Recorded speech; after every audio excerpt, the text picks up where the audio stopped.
On today's episode of the 2020 Awards podcast, we've asked our guest director, Brian McDonald, to share with us what he believes is an example of great directing.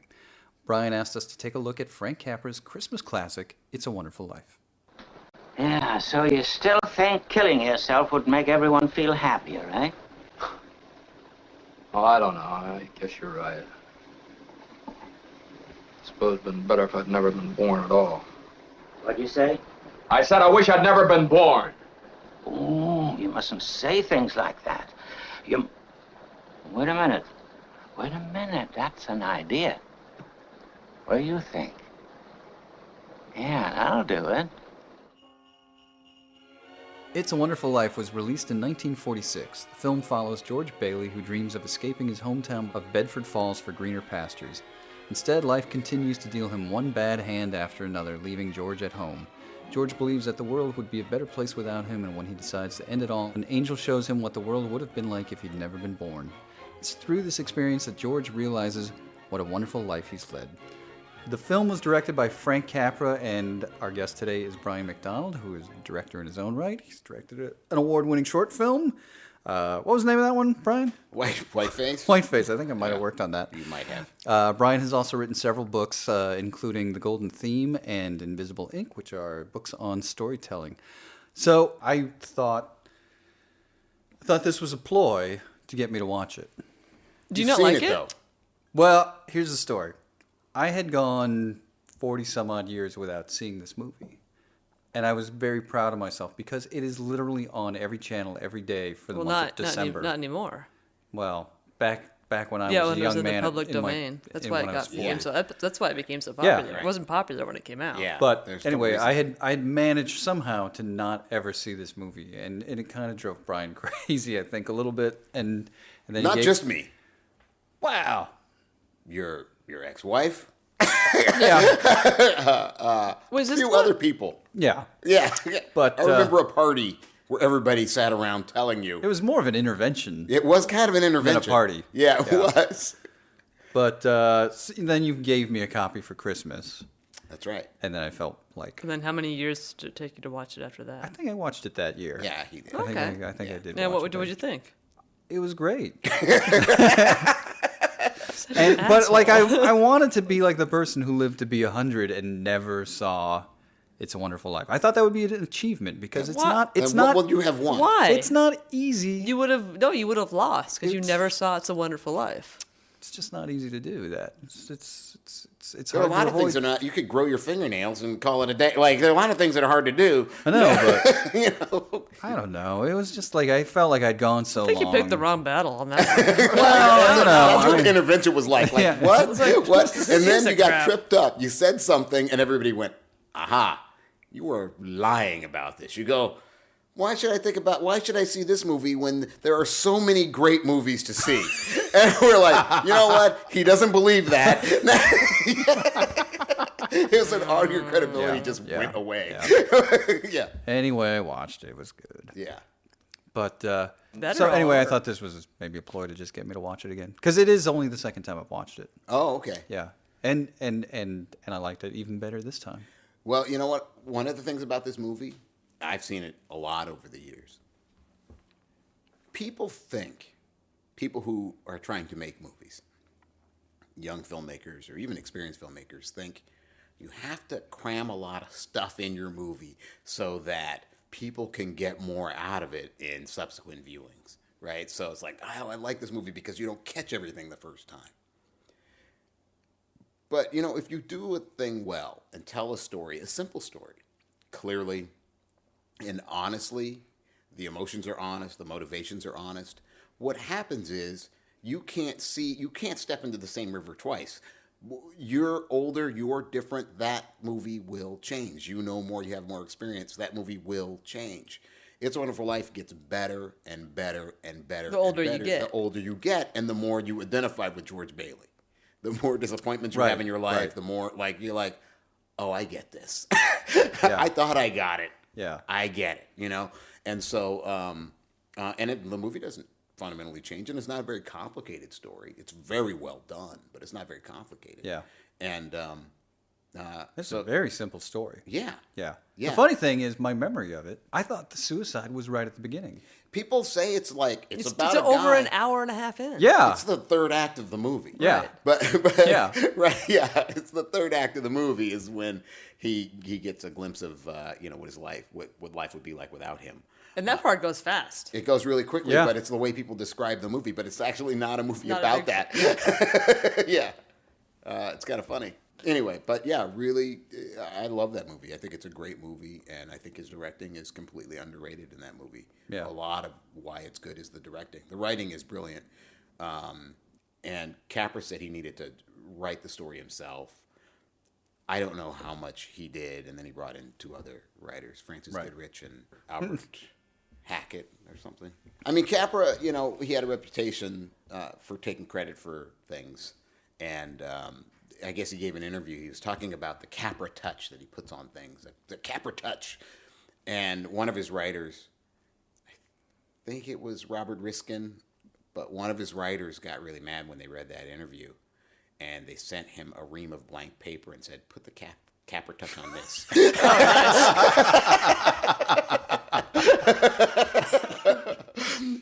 So he says he wrote, I don't know what he wrote and what he didn't, but he certainly got a good movie in the end. Yeah. He certainly made it all work, all those different scripts and the short story and all these different writers. So he made it work. Yeah. Yeah. So, when so I asked you to pick an example of good directing, and you talked about a couple other titles that you thought about. You also mentioned Jaws and Godfather. Yeah. Those seem like maybe more obvious choices. Certainly choice maybe I would have made, but what tell me, what do you think about this movie that's like, when you say it's well directed, what do you mean? What qualifies it? What qualifies it? Yeah. Well, there's a few things, but one of them is he was very interested in the truth. And I don't mean facts, I mean the truth, getting the truth on film. And John Ford was a lot like this too. John Ford would say, anything good that happens on a picture happened by accident. Capra was sort of a believer in that too. And so there's a scene in the movie where Jimmy Stewart's Uncle Billy is drunk. He's had too much to drink, and so he's going home. He's on his way home, and so he says to Jimmy Stewart, point me in the right direction, right? So he points him in the right direction, and he goes off screen, stumbles off screen, and there's a crash. And you hear him saying, "I'm okay, I'm all right," and Jimmy Stewart kind of smirks. Well, what happened was they were shooting the movie. The guy walks off screen, and a stagehand drops a bunch of film canisters or drops some stuff. And Capra left it in, and the guy actually thought, well, I'm going to lose my job, But Capra gave him $10 for helping for helping the movie. But when you look at it, it makes perfect sense, and it enhances the scene. And he was really good at going, that was a real thing that really happened, and it works. Let's go with this. Yeah. He was really good at stuff like that. Yeah. There's something about catching a real moment. It's real. Yeah. And the Jimmy Stewart smirk was real. It was real. But it worked. It's all, real. In fact, there's another scene, and Martin Ritt used to do this too. He's another director I thought about talking about, and Robert Benton. But anyway, where you give an actor a secret direction so that you get a pure reaction from the fellow actors, right? So there's a run on the savings and loan where everybody wants their money. And so give us our money, And I guess Capra told this woman, because one guy wants all his money. All his money, yeah. And this one woman, and he's like, come on, what do you need just to get by? What do you need just to get by? And the guy's like, I want blah, blah, blah, $247. whatever it is. Yeah. And this woman comes up and she's like, can I have $17.50 or whatever it is? Yeah, that'll do. And that was, Capra told her to say that, and Jimmy Stewart gives her a big kiss, which he did in character, but he didn't know that line was coming. Yeah. So there's a kind of real thing that happens, and he was really good at capturing that stuff. The other thing that he used to like to do is that he told his extras He gave if you look at extras, a lot of times they're pantomiming, talking. You can't talk, right? When they're shooting, right? Yeah. So they're pantomiming. You get a lot of nodding, a lot of nodding with extras. Yes, yeah, people don't agree that much, but anyway, but a lot of nodding. But he would tell all the extras what their little story was. It's like, well, this guy owes you money, and you're trying to get your money. This guy's breaking up with you right now. He would tell all his extras, and so if you watch his extras, they're actually doing stuff. Yeah, it's really, really nice. There's another really beautiful, one of the most beautiful scenes I think anybody has ever put on film. And it's a scene where Jimmy Stewart, who all he wants is to leave town. All he wants is his life to be this adventure thing, right? And he doesn't want to get... Since he was a little boy. Yeah, he doesn't want to get stuck here in this town.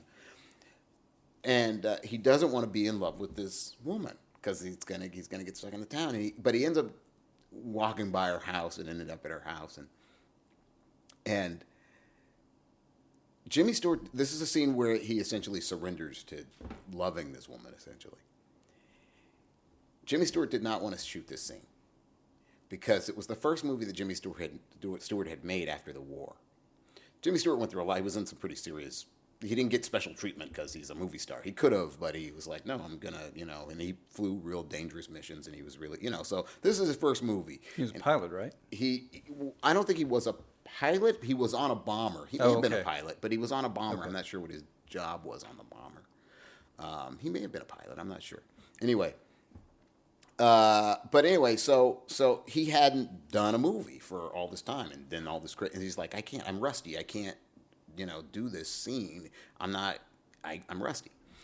So they kept putting it off, but it was time to do it. And Capra decided to make it a more intimate scene. I guess it was some way he thought this would help Jimmy Stewart. Anyway, he thought this would help Jimmy Stewart to put Donna Reed, the actress, on the same phone as Jimmy Stewart. So he changed it that day and restaged it. So they're both on the phone listening to a phone call. So it's this intimate close-up of them falling in love, but pretending to have a phone conversation, essentially. That scene is amazing. It's beautiful. Yeah. And I was going to say, Jimmy Stewart also has a similar reaction in Rear Window when we see him fall in love with Grace Kelly. Yes. The moment he falls in love with Grace Kelly in that movie, I was thinking the same thing watching this the other night, because what is with this guy? Like, he falls in love visually better than anyone I've ever seen. Like, you see the moment where it's like clicking in his mind and he's going, oh, I love this woman. Yeah, right. Yeah. I don't know. But there's an interesting thing because there's a lot of really cool things that happen here. They have to be on the same phone. They set this up really well. The mother of Donna Reed wants her to marry the millionaire. Yeah, wants her to marry the millionaire, Sam Wainwright, right? They do a really great thing. Sam Wainwright is essentially the boyfriend of Donna Reed, right? He's the boyfriend of this woman that Jimmy Stewart's fallen in love with. When they cut to him in New York on his end of the phone, he's got like a beautiful woman hanging on his arm, and he's like, what are you doing, stealing my girl? Right? Yeah. This gives the audience permission to be okay with this thing. Right. Otherwise, Jimmy Stewart's a jerk. Yeah. Right? You are stealing this guy's girlfriend, right? But it's like, oh, that guy... He doesn't deserve it. Right. So it's really nicely done. And Jimmy Stewart tries to get out of this... the character tries to get out of this intimate situation he says, we'll get on the extension. And Donna Reed says, mother's on the extension. And she does it really well because she just tosses it off like, of course my mother listens to the phone calls. And it's not a joke or anything, but it's hilarious. Right. And mother's on the extension, so they puts them there. And it's a tight close-up of just them talking on the phone. And Sam Wainwright is saying, I want you to invest in plastics. I'm letting you on the ground floor of plastics. And you see these people very close falling in love here. And what Sam Wainwright is saying on the phone, what you hear him saying is, I'm offering you the opportunity of a lifetime. I'm offering you the energy. Right. It's unbelievable. And finally, Jimmy Stewart throws down the phone and he grabs Mary, the character, and says, I don't want this. I want to do what I want to do. I don't want this. Like, I never see a scene that complicated and that layered anymore. Like, Yeah. never. Not rarely. Never. What I was about to say, and then I got caught up in the Jimmy Stewart performance, is how had that scene not always been staged that way? I don't know, but it was Like genius to stage it 'cause that way. As you watch it, you just go like, well, of course, this is how this scene plays out.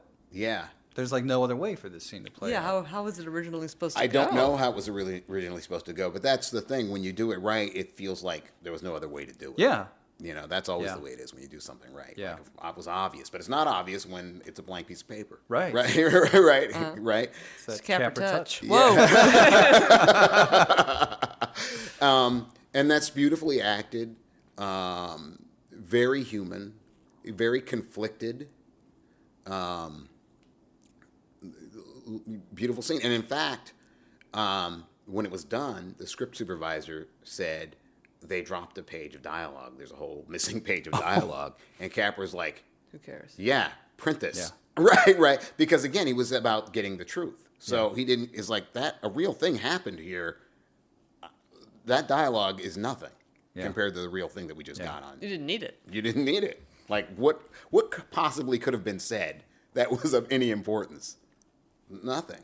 Yeah. Right? I mean, it was beautiful. And then another one of my favorite directing things in the piece, Jimmy Stewart's made a deal with his brother that his brother's going to go to college for 4 years and then come back and run the savings and loan. And then Jimmy Stewart's going to take off and have his life and do his thing.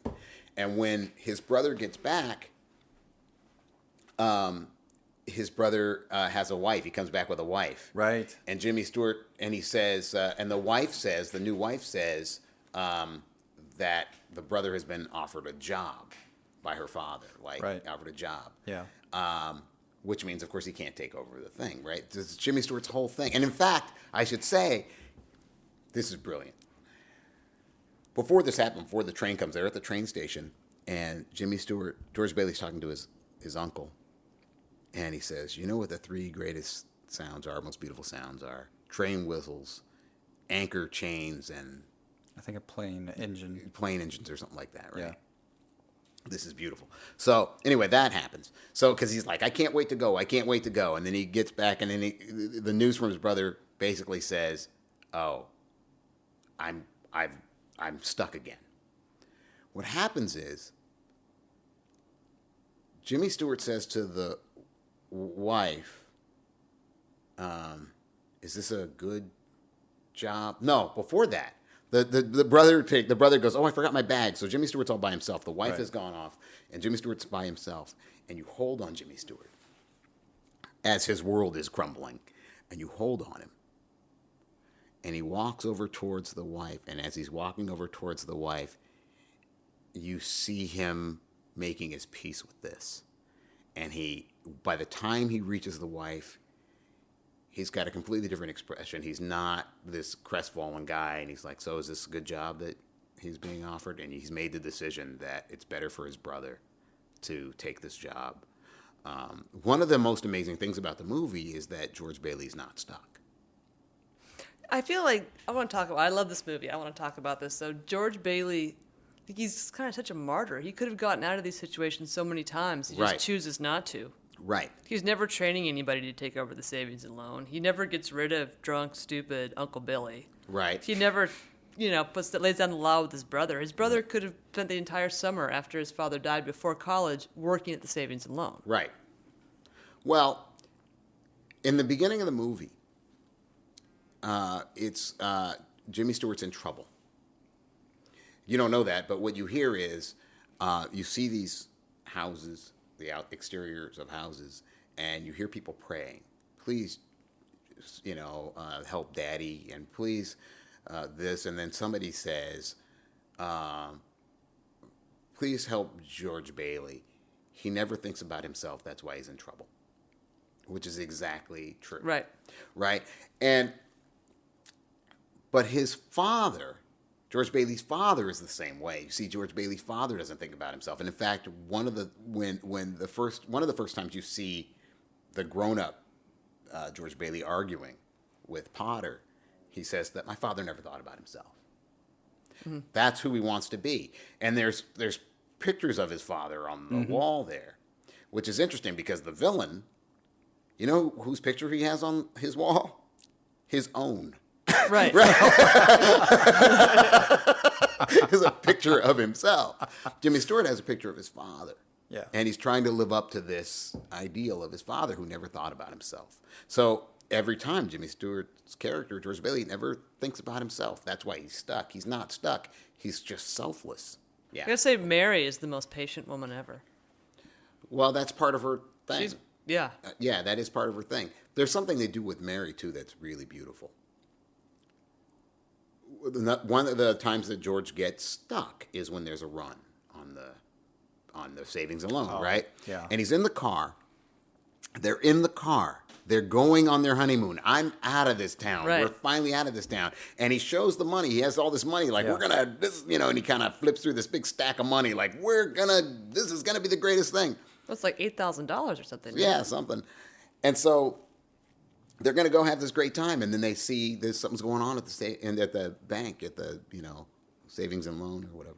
And so the cab driver goes, I think Ernie, the cab driver, says, I think that looks like a run on the bank.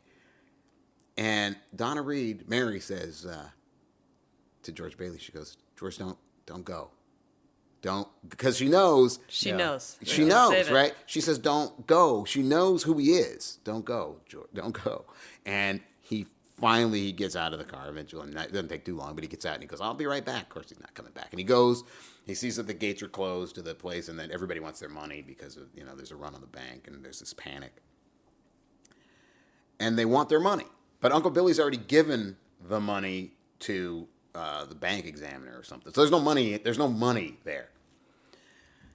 And, it's when Jimmy Stewart says, well, you got this all wrong. You think the money's here, but it's in Joe's house. And it's, it's like, he'll pay you back. And he's like, no, we want our money. We want our money. And so he says, okay, I'll get your money and or something. Anyway, Donna Reed's character pulls out the money they have and waves it. And says, well, we have this. Yeah. And that's the money he's giving out. And one of the characters even says, but that's your own money. He goes, don't worry about that.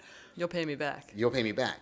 But what's great about it is that this is their honeymoon. They were going on their honeymoon. And if she isn't the one who says, here's the money, he's a jerk. If he says, sorry, I can't take your honeymoon, but I'm going to give these people our money, he's a jerk. Yeah. Right? She lets him, story-wise, structurally, she lets him off the hook. She makes it okay for him to do what he's doing. It's really beautiful. It's also beautiful the way she kind of disappears for about 5 minutes. Yeah. Or however long it is. And so you completely forget about her. Right. And it's just like, so when she pops up and she's like, well, we have this money. Right. It's such like a relief. moment where you're just like, oh, of course, they've got the honeymoon. Well, and she's happy. I mean, and she's happy to do it. Right. Which is great. You never see any. That's just he married the right woman. Yeah. He married someone as generous and selfless as he is, and she goes off and knows this is our life in this town and gets the house. Yeah. Yeah. It's really nice, and all the house stuff is really great with their honeymoon. There's just such great comedic timing. There's what's her name? Violet? Violet, yeah. The Gloria Graham's character. The sassy little blonde, and she's like, oh, hey, fellas, and it's Jimmy Stewart talking to the cop. Oh, right, yeah, to Ernie. And Bert and the cop. taxi driver. And then she, like, walks down the street, and, like, what happens? She walks down the street. She walks down the street, and there's a guy looks back at her. And he almost gets he stops in the middle of the road, Yeah. and a car, you just see the nose of the car come in and he, like, almost hit him. And then honks with that. Yeah. Ooga honk. But then, and you think that's kind of like, okay, that's Right. the punchline, but then the real punchline is George is going somewhere, and he asks the cop, what are you doing? He's like, I'm going home to my wife. Yeah, I'm going to go home and see what the wife is doing. Yeah. But it's set up because they're watching her. They're all watching her. And I think the cab driver says, how would you like to, and Jimmy Stewart cuts him off, and he says, yes. And then that's when the cop says, I'm going to go home and see what the wife is doing. Well, there's also such great chemistry with George and Mary. Yeah. I mean, you just fall in love with both of them. Yeah, they're really, it's, there's an honesty. There's a real honesty, and people, for whatever reason, think of that stuff, the happy stuff, the good stuff. But in a lot of ways, it's very real about the kinds of disappointments you can have in life. Oh my God! And there's that great. This movie could be so depressing. It could. It could. And there are times in my life when it's been more depressing. Yeah. There are times in my life when I'm more up when I see it. Yeah. For whatever's going on in my life, and times when it's more depressing. Yeah. And then times when I go, maybe I should try to look at my life like this more. Right. Yeah. But there's a scene where Sam Wainwright, who's become rich, right? So they're Mary and George are welcoming these people to their new home, right? And it's funny because Sam Wainwright pulls up in this really nice car, and he pulls up while this is going on, and there's all these people gathered, and Mary's like, "This is a loaf of bread, and that's for this, and this is a loaf." That's Martini's new home. Yeah, I'm sorry. Yeah, it's Martini's. Yeah, Martini's home. So she's doing all of that. And then it's funny because George Bailey goes, "Hey, Sam Wainwright," and Mary looks and she goes, "Who cares?" Right. Yeah. Because that's not the guy she wants, right? Yeah. And so when that's done, they're talking to Sam Wainwright, and it's a perfectly nice conversation, and Jimmy Stewart seems genuinely happy to see him and all of that. And then Sam Wainwright drives off. Jimmy Stewart watches that, and he walks back to his car. They're walking back to the car. They have this old car. And Jimmy Stewart kicks the door of the car, kicks it shut. There's not a big thing, and it's just like, oh yeah, that's a real thing. Your friends who are way more successful. I was watching that movie and go, I know a lot of Sam Wainwrights. Right? I know a lot of Sam Wainwrights. So it's like, oh, I know that. You don't wish them any harm. You don't wish them, it's not that. It's not like they're not your friend. It's not like, but sometimes that can wear on you to know people like that. Yeah. That's one of my favorite scenes that's really relatable. See, after everything goes down at the bank, loses the money, he comes home, and he doesn't want to tell his family what's going on. Oh, God, yeah. And the kids are all over him and just being normal. And it's like, Daddy. He's like, what? Yeah. I burped. Yeah, right, yeah. Yeah, that's a really great, that's a Oh, and she keeps playing that song. That song. Yeah. I have to practice. And it's just like, and you're just sitting there at that point because you're so caught up in his emotion Right, that you're it's like, just like, he's shut gonna- that kid up. Because you know who he is. He's not going to, Yeah. he didn't do anything wrong, Right. but he's going to take the blame. Right. Yeah. Because that's who he is, and fucking Uncle Billy's going to let him. Yeah, well, he doesn't, but Uncle Billy doesn't know. He doesn't know what happened. He doesn't know what Yeah. happened, and he Yeah. doesn't know that, because when George Bailey goes to Potter and says, I need your help, he goes, and Potter has the money. Yeah. Potter knows what happened to the money that Uncle Billy lost because he's got it. By the way, at this point, we should say Dick Cheney is amazing in this film. Yeah. I didn't realize he was that good an actor, but He is very good. But he knows, Potter knows what's up. yeah. And George Bailey says, you got to help me out. I misplaced $8,000 or whatever it is. And Potter says, you misplaced $8,000. Like, he's like, oh, wow, you're a guy who's taking the fall here. Yeah. Uh-huh. You're a guy. There's something really interesting about because that's not who Potter is. Right. Right? There's also, Capra liked weather a lot, which I actually like weather in movies too. I think weather, there's a thing about weather because you're separated from the movie because you don't have any sensory, you only have what you see and what you hear, right? So you can't smell and you can't taste and you can't touch, and anything that can help those things is nice. And I think weather does that. I think that when you see rain, you know what rain feels like, all of a sudden you're involved in a different way. Right. And so he used weather really well in the piece. And one of the ways he uses it is when George Bailey is, when he meets Clarence, and it's very snowy. Yeah. Right? Big snowstorm. He meets Clarence. they're in that little shacky thing drying out their clothes, and when he gets his wish, like I wish I'd never been born, it stopped snowing. His lip stops bleeding, the clothes are dry, but it stopped snowing. And when George Bailey, at the end of the movie, when he wants to live again, he goes, God, let me live again. It starts to snow, and that's how you know it's really nicely done. Right. It starts to snow again. Yeah. It's really, really well done and subtly done in a way. Mm-hmm. You know, Yeah. Even if you're looking for it, it's not. But it's really nicely done. Yeah. Yeah. And that's directing, you know. Well, there's a similarly subtle moment that I thought you were maybe going to touch on before, which when you were talking about, you know, he says the thing about, you know, the three greatest sounds in the world. Well, that's what I was going to touch on that. Oh, okay. So like at the, you know, they go and celebrate the brother's wedding. Right. And he's standing outside by himself. It's kind of like it's all sinking in that I'm stuck here forever now. And then off in the distance, you hear train whistle. It's like, and like, it's so and he looks painful. up at it, and it's just like, it's so painful. Yeah. Yeah, it's really beautifully painful. Yeah. Yeah, just really nice. And there's also a really nice thing they do.